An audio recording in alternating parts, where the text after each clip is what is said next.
Yang ketiga, akhirnya saya ingat. Yang ketiga adalah margin call bisa dihindari.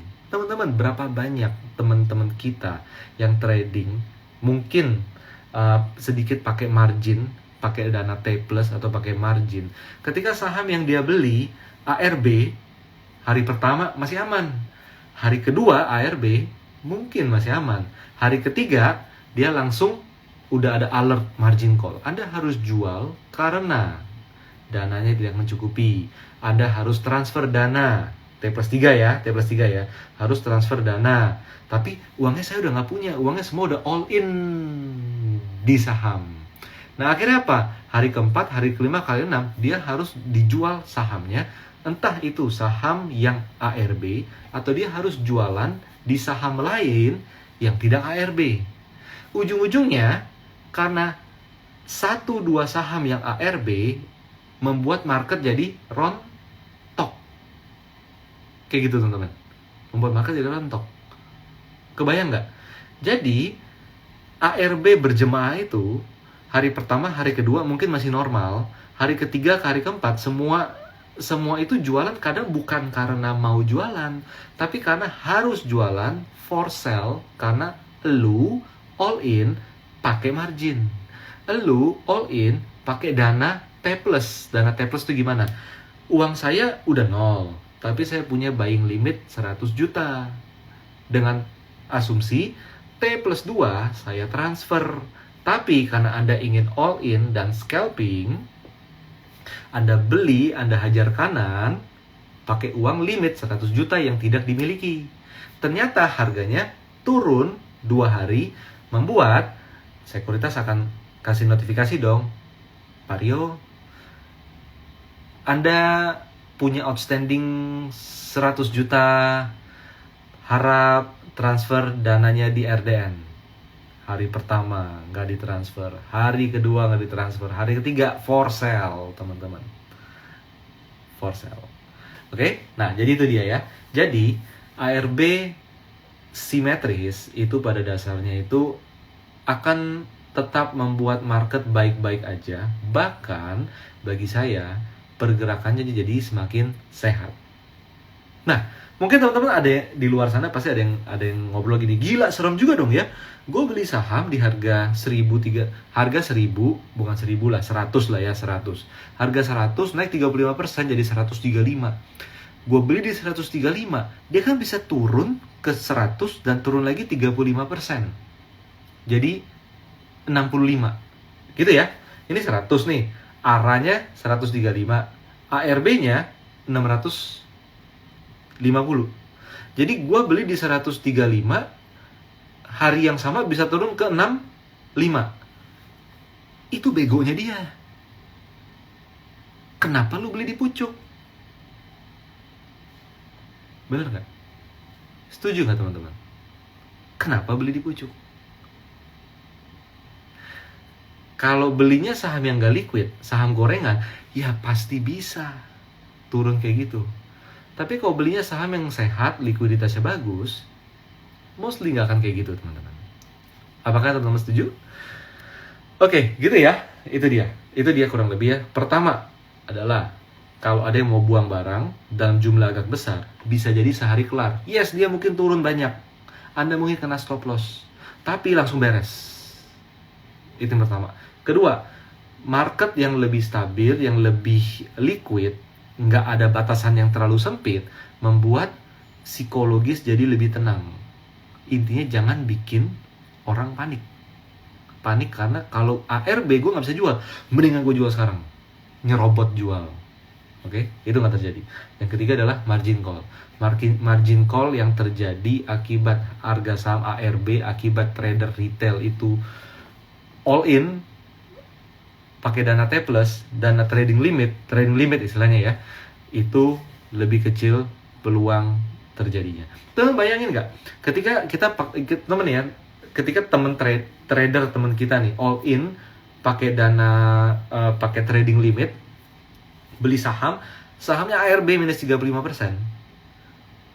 Di hari yang sama bisa rebound kembali karena yang jual udah kelar. Dia bakal kena margin call nggak? Mungkin nggak.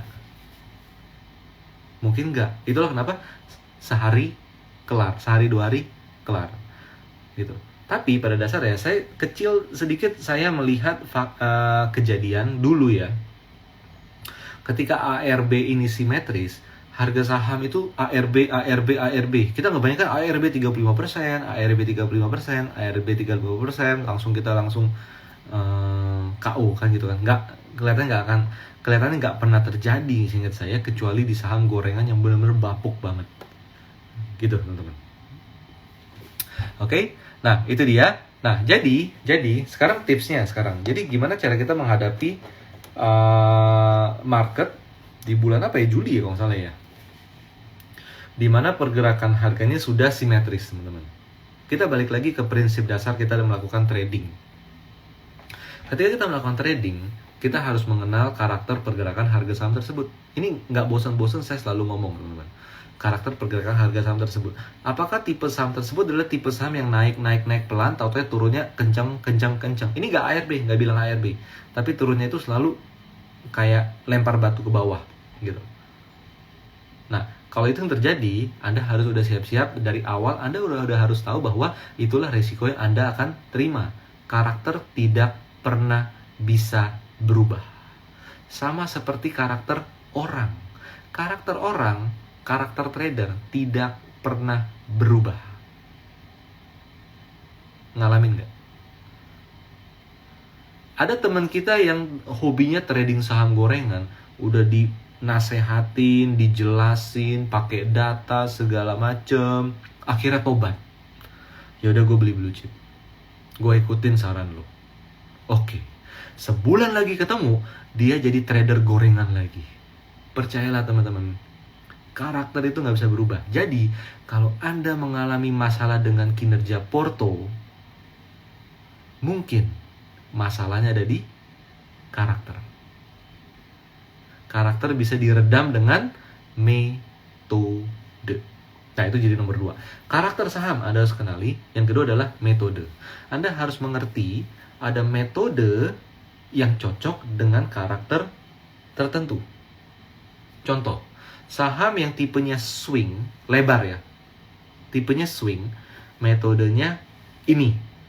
Saham yang tipenya itu naiknya konstan, naik lagi konstan, punya konsistensi, metodenya nggak bisa dipakai yang tadi nih. Ada metode lain. Kayak gitu teman-teman. Lalu misalnya ada harga saham yang turun terus, turun, di satu titik dia rebound.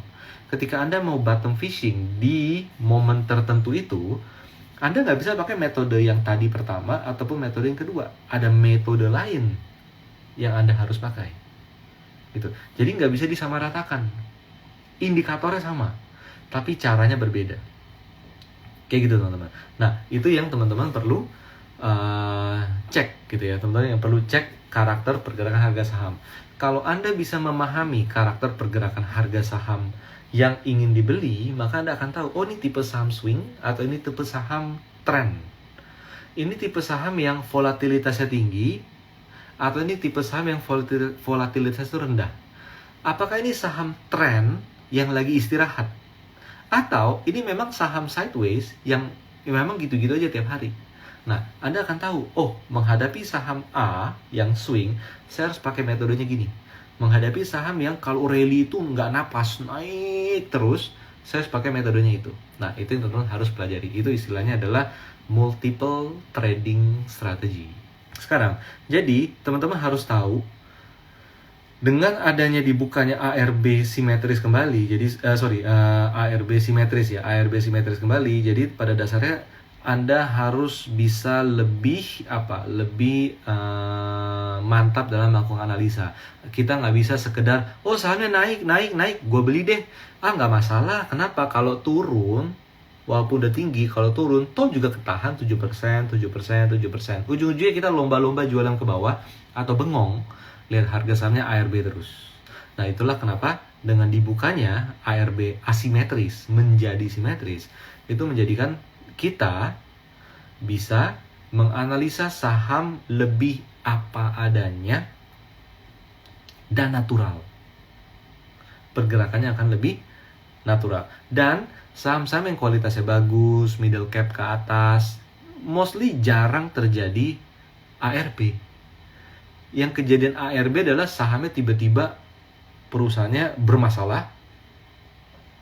Yang kedua adalah memang saham gorengan yang isinya juga kagak ada. Gitu ya. Itulah kenapa kita harus mengerti konsep dari regulasi yang baru ini, yang dulunya tuh nggak pernah ada masalah. Jadi sekarang harusnya juga tidak akan menjadi masalah baru. Kayak gitu ya teman-teman ya. Nah, balik lagi teman-teman. Balik lagi. Kita harus tentukan, jadi setelah peraturan baru dibuka, kita tetap harus menentukan, saya mau trading di saham yang seperti apa. Saham yang swing atau saham yang trend. Pastikan likuiditasnya bagus juga. Karena dengan likuiditasnya bagus, ya pada dasarnya nggak akan membuat panik di pasar bahwa ada bid offer yang hilang. Gitu. Akhirnya apa? Nggak terjadi ARB itu. Ngomong-ngomong mengenai swing dan trend following, teman-teman bisa mendapatkan referensi ya. Teman-teman bisa mendapatkan referensi dari galeri saham. Kita tahun ini kita membuat sebuah program di internal kita. Ada watchlist buat trend dan ada watchlist buat swing. Itu di Profit Trader Club. Jadi kita melihat nih, kinerja mana yang lebih bagus nih? Saham yang swing atau saham yang trend? Memang tahun ini tuh lebih bagus yang swing trading. Nah, itu teman bisa lihat kalau di Profit Trader Club itu kinerjanya itu udah sekitar 12% versus yang swing itu masih minus. Yang trend, yang swing itu 12% kalau nggak salah ya. Dan yang trend following itu masih minus sekitar 5%-an kalau nggak salah seperti itu. Nah, jadi teman bisa compare, dan pada dasarnya adalah lakukan swing trading itu lebih masuk akal untuk saat ini daripada buy and hold. Lanjut ya.